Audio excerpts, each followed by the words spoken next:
नमस्कार मित्रों, मैं आप सबका मित्र समाज सेवी पंकज सिन्हा, देवरिया उत्तर प्रदेश से। मेरा चैनल भौतिक साधु और गृहस्थ योगी समाज के विभिन्न प्रकार की समस्याओं को लेकर के काम कर रहा है और इस विषय में विभिन्न मामलों को देखते हुए जो बहुत ही समाज में विषम परिस्थितियों को देने वाला तथ्य होता है,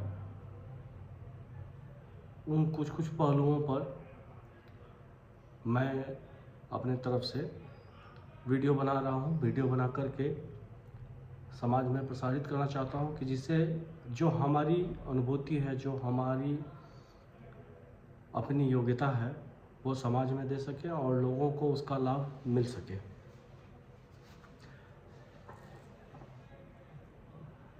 आज का हमारा विषय है प्रॉपर्टी यानी संपत्ति संबंधित विवाद। आप सब लोग भी भली भांति अवगत होंगे। हो सकता है कि कुछ बंधुजन देख रहे हों जो इस तरह की समस्या से पीड़ित भी हों। उनके लिए ये मेरा वीडियो बड़ा ही लाभदायक होने वाला है।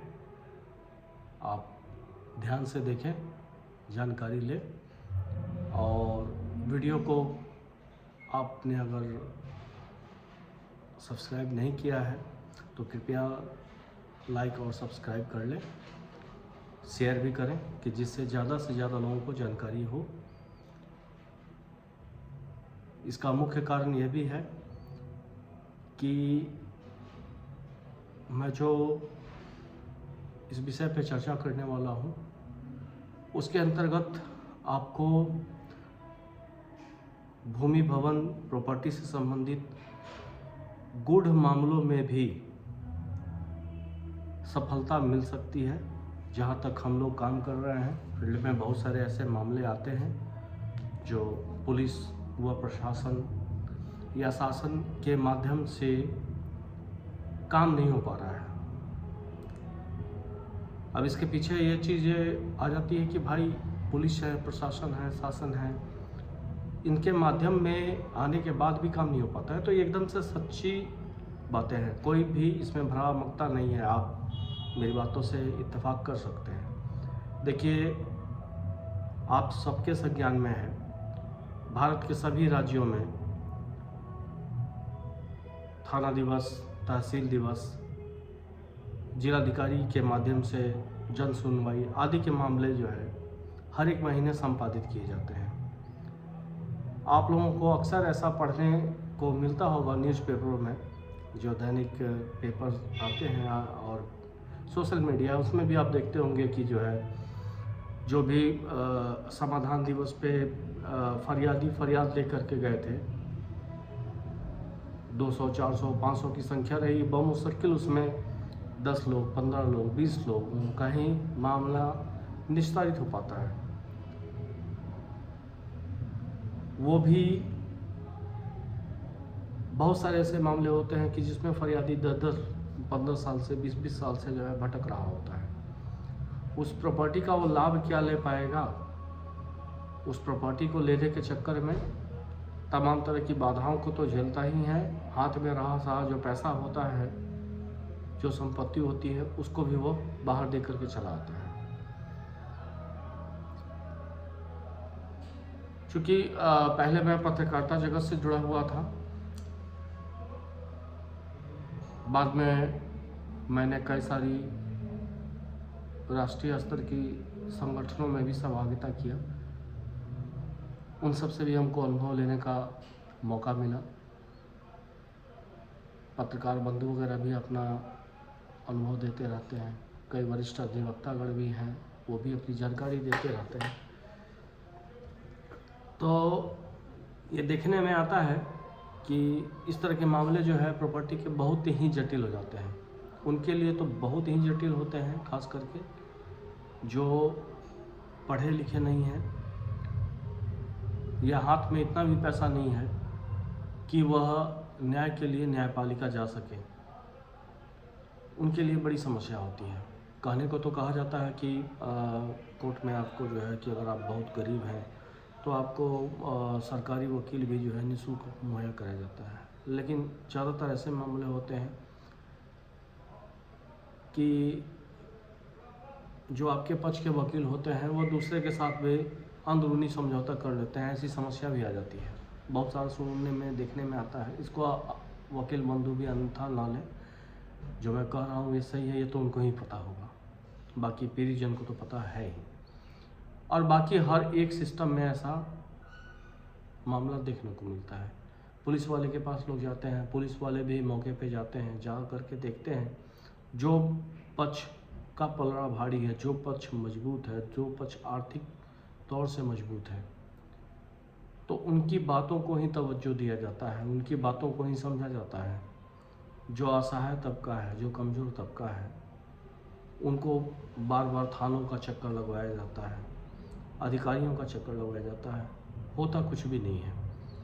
फिर थक हार करके अगला बंदा जो है बैठ जाता है, देखता है कि अब तो मिलने वाला है नहीं, करेंगे तो क्या करेंगे। खैर ये तो बड़ा ही लंबा पहलू होता चला जाएगा, बहुत सारी बातें आएंगी, कितनी बातें किया जा सकता है उस विषय में। साधारण तौर में यह है कि हाँ, अगर प्रॉपर्टी से संबंधित मामले आते हैं, आप भी पीड़ित हैं, तो साधारण तौर से हमें क्या करना चाहिए। बहुत सारे लोग कहते हैं, जैसे मैंने भी कहा ना कि इन सेक्टरों में हम जाते हैं तो वहाँ पे जो है ये समस्या आती है, वहाँ से भी समाधान नहीं मिलता है। जाहिर सी बात है, ऐसा होता ही है। कारण यह है कि हमारे यहाँ जो भी सिस्टम बना हुआ है, सरकारी तंत्र है, शासन है, प्रशासन है, पुलिस बल है, मीडिया हमारा चौथा स्तंभ है, ये सभी मिलकर के काम करती हैं समाज को आगे उत्थान करने के लिए, न्याय दिलाने के लिए। लेकिन कहीं न कहीं ये काम करते करते करते इनकी भी एक सीमा है, वो जा कर के रुक जाते हैं। सबसे महत्वपूर्ण मामला ये आता है कि जो भी संबंधित न्याय प्रदाता है वह अपने पास से पैसा लगा करके ये काम तो कर नहीं सकते हैं, या अपने निजी हित बना करके भी नहीं काम कर सकते हैं कि वो आपके यहाँ मामला आता है तो एकदम जो है कि वह ऊपर से लेकर के नीचे तक ज़मीनी स्तर पे हर एक काम आपके लिए करने को तैयार हो जाए, क्योंकि उनको भी नौकरी करनी है, उनको भी देखना होता है कि भाई हमको भी फजीहत का सामना न करना पड़े। बहुत सारे ऐसे मामले होते हैं, कहने को तो जो कुछ कहा जाता हो कि नहीं ऐसा हम नहीं करते हैं, तो वो सब सिर्फ जवानी बातें हैं। व्यवहारिक बातें यही हैं कि होता यही है। पुलिस वाले को भी देखिएगा कि मौके पर जहाँ जा रही है, एक दो गाड़ियाँ गई, पता चला कि जो है कि वहाँ पे 50 ग्रामीण लोग खड़े हो गए, 50 लाठीधारी लोग खड़े हो गए, पुलिस को भी बैकफुट पे आना पड़ता है। क्या करेगा? जा करके उनको गोली तो मार नहीं देगा, उनको उठा के सबको बंद तो कर नहीं देगा, सबके लिए उनको ऊपरी अधिकारियों से परमिशन लेनी पड़ती है। बहुत कर सकता है पुलिस बल तो जो है उसमें शांति भंग में अगर आप बंद करते भी हैं तो दोनों पक्षों को, असहाय पक्ष को भी, मतलब जो पीड़ित पक्ष है, और जो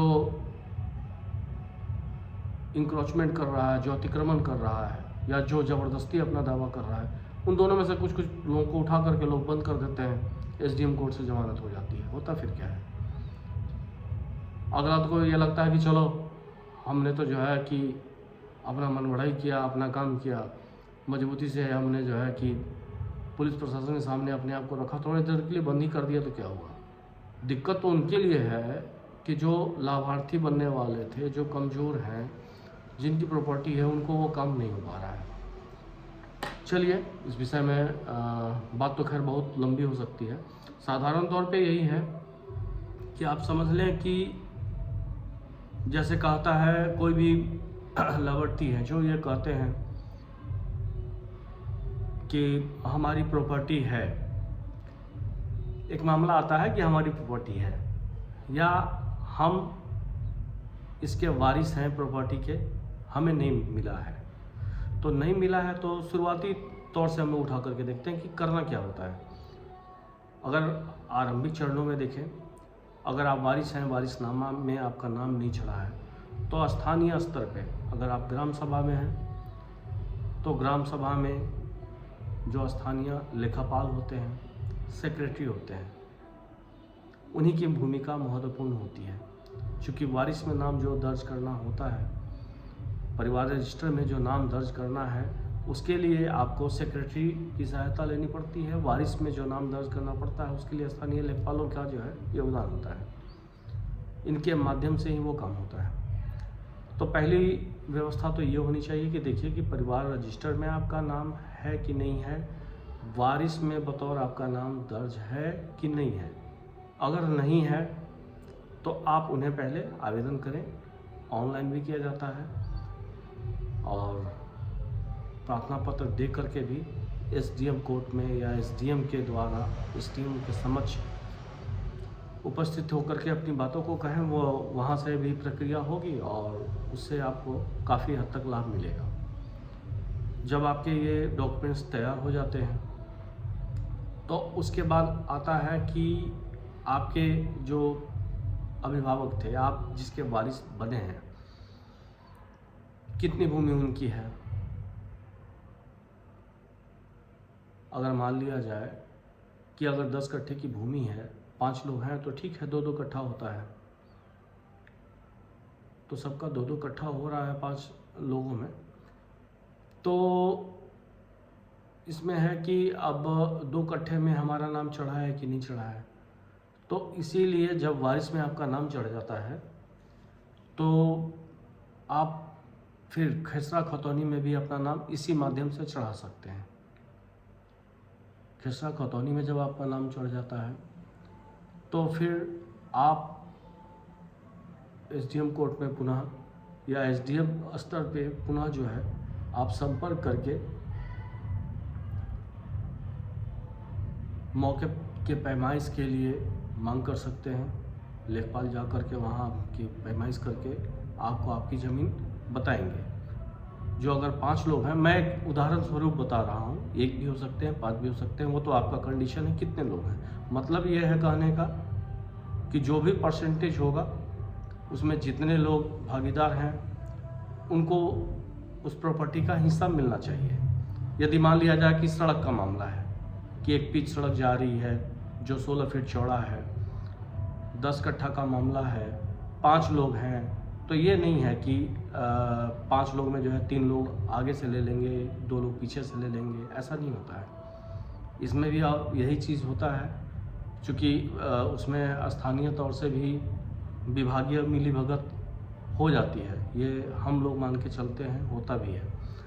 वैसे नियम ये नहीं है, और आजकल जो है कि कोई भी लोग अधिकारी कर्मचारी हैं या जो भी पद पे लोग हैं वो भी बचना चाहते हैं, क्योंकि सभी चीज़ें जो हैं डिजिटाइज हो चुकी है। तो उसमें यह है कि जितने लोगों का हक हिस्सा आ रहा है, अगर रोड से आ रहा है तो सबको बराबर ही मिलेगा। अगर मान लिया जाए कि 100 फीट फ्रंट आ रहा है 10 कट्ठे में, तो सबको जो है 10 अगर मान के चला जाए तो 20-20 फीट का जो है फ्रंट मिलना है, और जो गहराई आएगी वो गहराई मिलना है, ये तय है।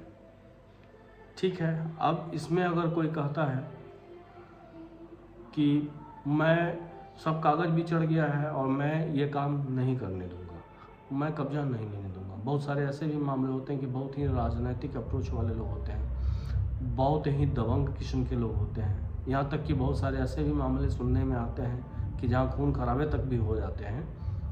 पेपर में आए दिन मिलता है, पूरे देश में ये समस्या चलती है, और हर एक जगह है, देश क्या मतलब सभी जगहों पे चलता है दुनिया में। तो इन्हीं सब चीज़ों को लेकर के मारकाट सबसे ज़्यादा होता है। तो इसमें आवश्यक यही है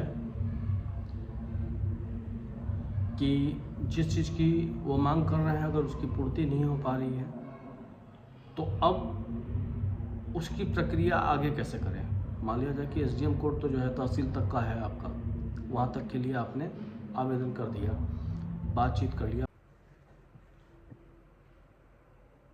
बातचीत हो जाने के बाद अगर आपका काम वहाँ से हो जाता है तो बहुत ही अच्छी बात है।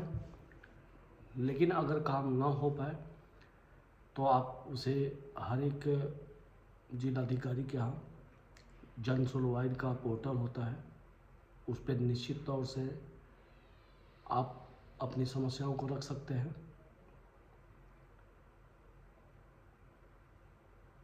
ये नहीं है कि आप उसमें अपनी समस्याओं को रखते हैं तो निश्चित तौर पे कार्रवाई हो जाती है।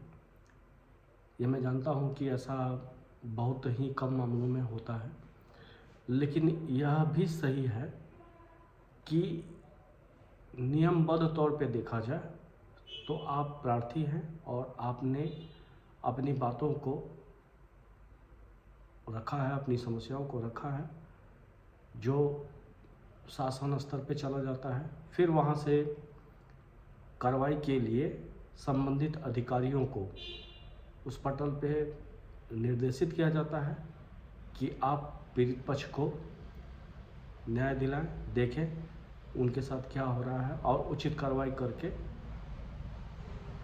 अग्रिम रिपोर्ट प्रेषित करें। तो उससे कम से कम ये तो जरूर होता है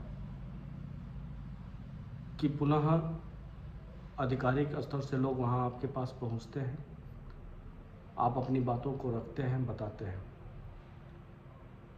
निश्चित तौर से इसमें ऐसा होता है कि अगर आप प्रभावशाली नहीं हैं और आप अपनी बातों को दमपूर्वक नहीं रख पाते हैं, सही तरीके से नहीं रख पाते हैं, तो फिर वही होता है, विभागीय खानापूर्ति हो जाती है और मामला बना करके आगे प्रेषित कर दिया जाता है कि फला मामले में ये स्थानीय निरीक्षण किया गया और निरीक्षणोपरांत ये पाया गया कि जैसे ही बातें प्रार्थी के द्वारा दर्शाई गई हैं, पीड़ित पक्ष के द्वारा दर्शाई गई हैं, वैसा मामला नहीं है और अपने हित में मामले को दर्शाते हुए संबंधित पटल के द्वारा आगे भी प्रेषित कर दिया जाता है। फिर मामला वहाँ बंद हो जाता है, कुछ भी नहीं हो पाता है। ठीक है, ये यहाँ तक की प्रक्रिया जो है आपकी प्रशासनिक और शासनिक प्रक्रिया में साधारण तौर वाली जो प्रक्रिया है वहाँ तक चली जाती है। तो आप मान के चले कि अगर आपने सही प्रक्रिया में जो भी व्यवहारिक प्रक्रिया है उसमें आपने काम करवा लिया तो बहुत बढ़िया। यदि आप काम नहीं करवा पाते हैं तो फिर इसके लिए जैसे समझ लिया जाए कि अब हमें न्यायिक प्रक्रिया का शरण लेना पड़ेगा, तो इसके लिए आप कोई अच्छा अधिवक्ता जो आपके परिचय में हो उनसे संपर्क कर सकते हैं और वह आगे जो है इस मामले को फिर से देंगे। अब आते हैं हमारे दूसरे पहलू पे कि यदि न्याय जैसे प्रशासनिक तंत्रों के द्वारा आपको न्याय नहीं मिल पाता है, जो प्रशासन से होते हुए शासन तक जाता है मामला और आपको न्याय नहीं मिल पाता है, तो आप क्या करेंगे? तो इसके लिए बहुत ही आवश्यक है कि आप स्थानीय मीडिया वर्ग के लोग जो हैं उनसे भी सहयोग करें। आपके संपर्क में जानने वाले कोई अच्छे अधिवक्ता हों जो राजस्व मामले के जानकार हों और आपको उन पर विश्वास हो। देखिए, मैं विश्वास हो की बात कर रहा हूँ, ये भी बड़ी आवश्यक है, क्योंकि विश्वास होना जरूरी है अधिवक्ता बंधु पे। अगर आपके वो परिचित रहेंगे तो आपसे उनकी सिंपैथी भी रहेगी और वह आपके लिए उचित व्यवस्थाओं में कार्रवाई कर सकेंगे। वैसे न्यायिक प्रक्रिया तो हमारे यहाँ आप जानते ही हैं, आप सभी लोग भली भांति अवगत होंगे कि हमारे यहाँ की न्यायपालिका की जो प्रक्रिया है वो बड़ी ही लंबित होने वाली प्रक्रिया है।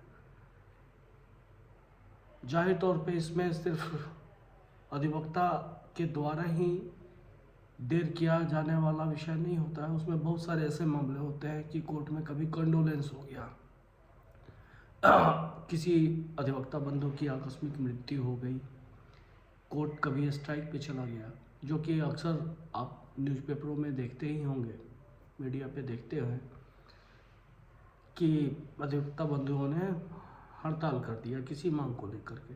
तो ये सब भी जो है कि मामले आते हैं कि जिससे मामला काफ़ी लंबित हो जाता है, जो प्रशासनिक शासनिक तौर पे मामला आपका 2 महीना में संपादित हो जाना चाहिए था, वो जो है कि वहाँ जा कर के 2 साल में भी संपादित हो पाएगा कि नहीं, इस बात की स्थिति बनी रहती है।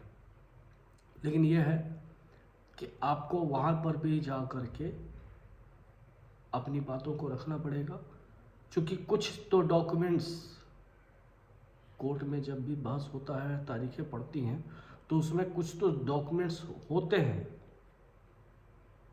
जो अंदर से बाहर आते हैं, ये तय है, इसमें कहीं कोई भ्रामकता नहीं है।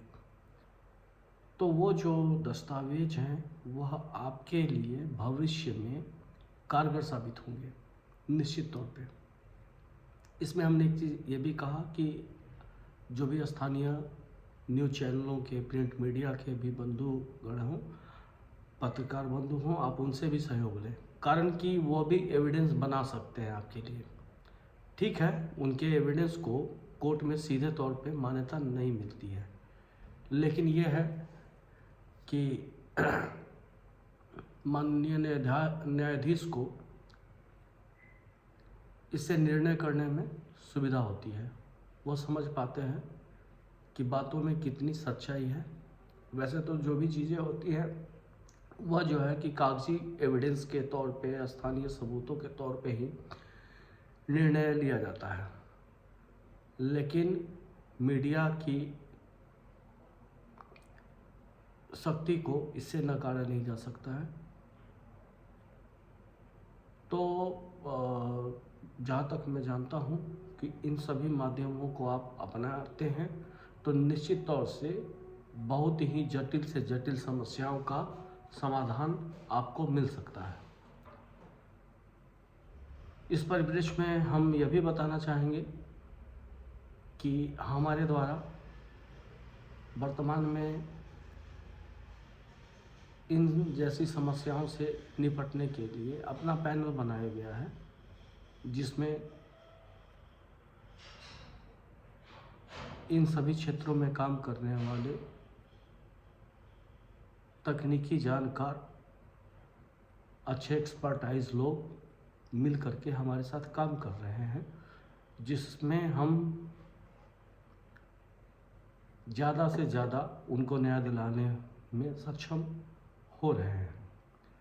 यदि कोई बंधु, यदि उनको कोई भी इस तरह की समस्या, भारत के किसी भी राज्य में समस्याएं आती हैं, तो हमसे निश्चित तौर से संपर्क कर सकते हैं।